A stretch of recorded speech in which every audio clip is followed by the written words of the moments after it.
এই যে জমিদারের নাতনি, পাড়া বেড়ানি শেষ হয়েছে, এখন আসেন রান্নাঘরে একটু সাহায্য করেন। আমি একা মানুষ, এতগুলো মানুষে হাড়ি ঠেলতে পারবো না। এতজন মানুষ কই পাইলা? বাড়িতে তো মাত্র 3 জন, তুমি, আমি আর আব্বা।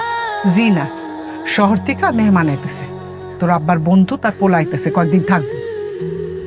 বাইরের মেহমানের জন্য একটু ভালো মন্দ রান্না করতে হবে না? আবার মেহমান আইতেছে? কয়দিন আগে না মেহমান বিদায় করলা? আমি এসব মেহমানদারিটারি করতে পারবো না। এমনিতে চুলার ধারে গিয়ে গিয়ে আমার গায়ের রংটা একদম কালো হয়ে গেছে। রান্নাঘরে এসে তোমার চেহারা কালো হয় নাই, রোদে পুইরা হয়েছে। সারাদিন মাঠে মাঠে টোটো করলে চেহারা কালো হবে না তো কি হবে? আরে কি ব্যাপার, এখনো রান্না শুরু করো নাই? ওরা তো আইসা পড়লো বুঝলা। আসো আসো আসো, কত বড় হয়ে গেছে। এই স্যার আসো, দেখো না। কেমন আছেন ভাবি? আসিফ ভাইজান, আসসালামু আলাইকুম। আপনারা ভালো? আরে এরকম রোদে দাঁড় করে রাখবো নাকি?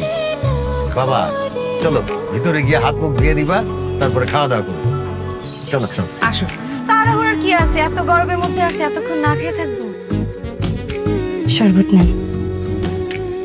No thanks. আব্বা, আপনি নেন।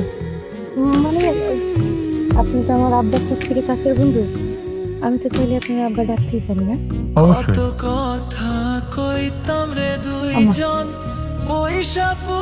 আরে কি করো? চলো বন্ধু। অসাধারণ, মনটা একদম জুড়িয়ে গেল। সব আমি নিজের হাতে রান্না করছি। আমি যে কি ভালো রান্না করতে পারি বিশ্বাস করেন। শুধু রান্না না, আমি কাপড় কাচতে পারি, আমি ঘর দর পরিষ্কার করতে পারি, আমি ঝাড়ু দিতে পারি, আমি কাঁথা সেলাই করতে পারি। আমি না ডালটা অত ভালো রাঁধতে পারি না, কিন্তু আসলে আমি শিখে যাবো। আর আমার উচ্চতা হচ্ছে 5 ফিট 4.5 ইঞ্চি। আর আর আর আমার পা গুলো না একদম সোজা, একটু বাঁকা না। এখন থামো মা। কথা একটু বেশি বলি। মাশাআল্লাহ, মেয়ে তো খুবই গুণবতী। মাশাআল্লাহ। দোস্ত, তুই অনেক সৌভাগ্যবান, এরকম একটা লক্ষ্মী মেয়ে তোর আছে। আমার আফসোস, আমার কোনো মেয়ে নেই। বন্ধু, আমি নিজেও জানতাম না রে যে আমার মেয়ে এত গুণবতী। তোরা আসার পরেই আমি টের পাইলাম যে আমার মেয়ে এত গুণবতী। আল্লাহর কাছে হাজার হাজার শুকরিয়া, সে আমার ঘরে এইরকম একটা গুণবতী নিয়ে দিছে।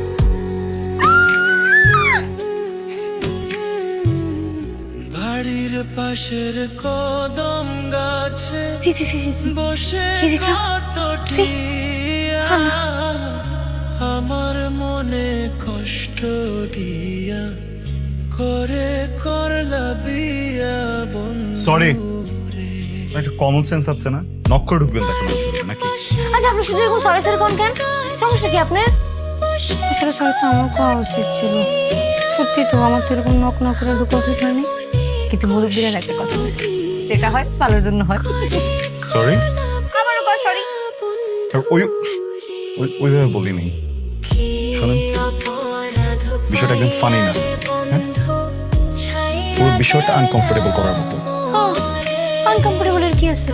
বুঝছি, আমি আপনার যে অবস্থায় দেখছি, এটা যদি বাইরে জানাজানি হয় তাহলে সমস্যা নেই, আমি আপনার বিয়ে করবো। মানে কি? বুঝছি, আপনার সাথে যোগ বুঝেন না। আপনার সাথে তো আমার পরিচয় 31 ঘন্টা হয়ে গেছে, এখন তো আমি যোগ করতেই পারি। আর আপনার সমস্যা কি?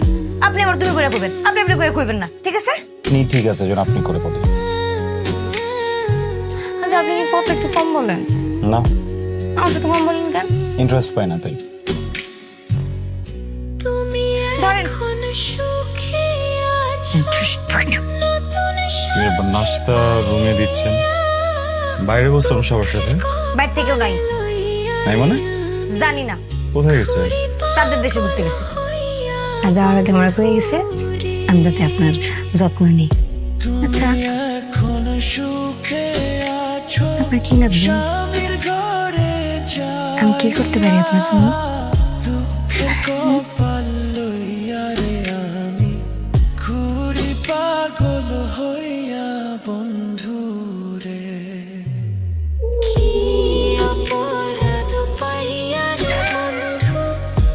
স্পেস দিতে পারবেন? কি? একা থাকতে চাই, স্পেস দরকার, দিতে পারবেন? এক কথা বলছি, মাথা মাথার মধ্যে গোবর ছাড়া আর কিছু নাই। আমি পরে ফোন করছি। এই যে আপনি দাঁড়ায় আছেন কেন? লাভ দেন, আমারে বাঁচান। আমি সাঁতার পারি না। আরে আমি পারি, আপনি লাভ দেন, আমি শিখাইয়া দিব নে।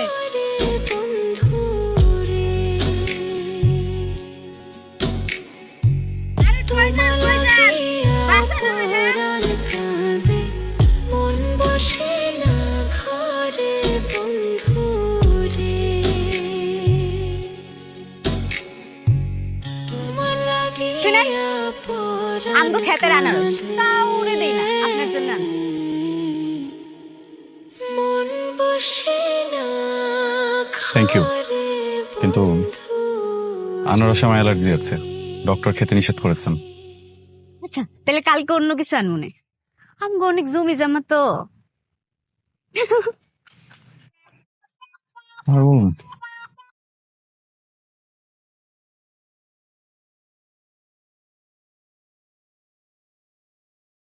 এই যে বিদেশি কৃষক, কালকে যে আপনি আব্বারে যে কীটনাশক নাম দিছিলেন না, আব্বা ওইটা ভুইলা গেছে, একটু লেখা দিতে বলছে আজকে।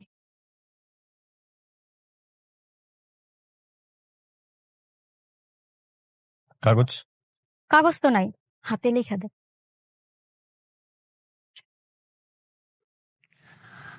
আমার হাত ধরছে।